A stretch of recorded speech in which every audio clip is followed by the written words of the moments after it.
इसके बारे में वाल्मीकि जी कहते हैं, ये तो मैंने गिनाया आपके घर कहाँ कहाँ हैं, आप कहाँ कहाँ नित्य निवास कीजिए।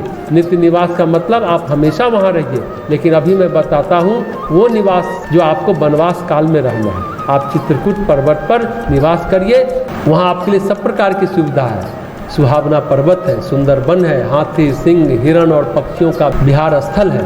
वहाँ पवित्र नदी है जिसकी पुराणों ने प्रशंसा की है और जिसको अत्रि ऋषि की पत्नी अनुसुईया ने अपने तपोबल से लाई थी। वो गंगा की ही धारा है, मंदाकिनी नदी उसका नाम है। वो सब पाप रूपी बालकों को खा जाने वाली डाइन है। अत्रि आदि बहुश्रेष्ठ मुनि वहाँ निवास करते हैं, जो योग जप तप करते हुए शरीर को कसते हैं। हे राम जी, चलिए सबके परिश्रम को सफल कीजिए और पर्वत श्रेष्ठ चित्रकूट को ही गौरव दीजिए। और इस तरह भगवान ने मंदाकिनी नदी में स्नान किया और भगवान चित्रकूट पर्वत पर रहने लगे और वहीं 11 वर्ष तक उनका घर रहा। 11 वर्ष के बाद भगवान चित्रकूट से प्रस्थान कर गए पंचवटी की ओर। तो कुल मिलाकर जो हम लोग भगवान के 14 भवन की बात कर रहे हैं, तो भगवान निवास करते हैं कहाँ? जहाँ भक्ति होती है। और भक्ति कैसी होती है, भक्ति प्रगाढ़ कैसे होती है, भक्त का चरित्र कैसा होता है, भक्त का स्वभाव कैसा होता है, भक्ति पैदा कैसे होती है?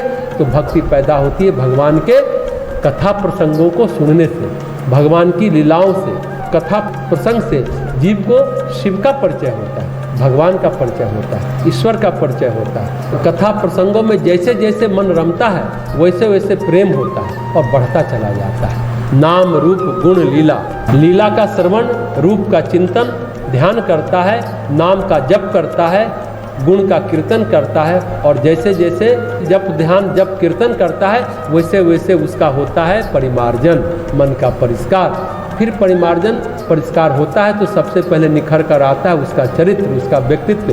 भगवान का जो भक्त है उसके चरित्र और व्यक्तित्व में ईश्वरीयता भगवत्ता प्रकट होती है। और ईश्वरीयता प्रकट होती है उदारता से, सहनशीलता, संवेदनशीलता से, सेवा से। जहाँ पर उदारता है, सहनशीलता है, संवेदनशीलता है, सेवा परायणता है, वहाँ समझे कि भगवान की भक्ति किसी न किसी रूप में निवास कर रही है। सेवा बहुत लोग कर सकते हैं, सब कर सकते हैं। सेवा मान के लिए, सेवा यश के लिए, सेवा धन के लिए की जाती है। बहुत सारे एनजीओ खुले हुए हैं, लेकिन नहीं, सेवा स्वभाव बन जाता है भक्त का, उसको किए बिना रह नहीं सकता। सेवा प्रेरित होती है उसकी संवेदनशीलता से, उदार हृदय होता है, वो दूसरों का दुख देख ही नहीं सकता और सुख भोग ही नहीं सकता, वह भक्त होता है। विलासिता होती है सुख भोगने की, चाहत होती है, यह विलासिता होती है संवेदनहीनता से।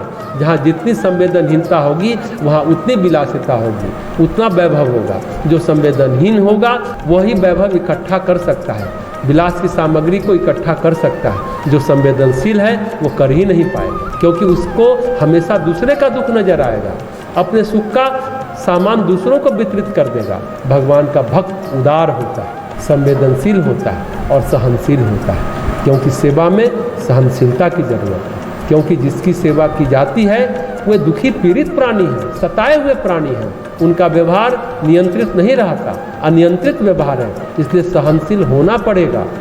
तो जहाँ उदारता है, संवेदनशीलता है, सहनशीलता, सेवा परायणता है, वहाँ भक्त का चरित्र प्रकट होता है। धीरे धीरे वह भक्त त्यागी हो जाता है, फिर उसे कुछ नहीं चाहिए, त्याग उसका बढ़ता जाता है, उसका अभिमान अहंकार घटता जाता है। अपना रिश्ता वो कुल से नहीं जोड़ता, भगवान ही उसका कुल होता है, भगवान ही उसकी परंपरा होती है, भगवान ही उसका परिवार होता है, भक्तजन ही उसके स्वजन होते हैं।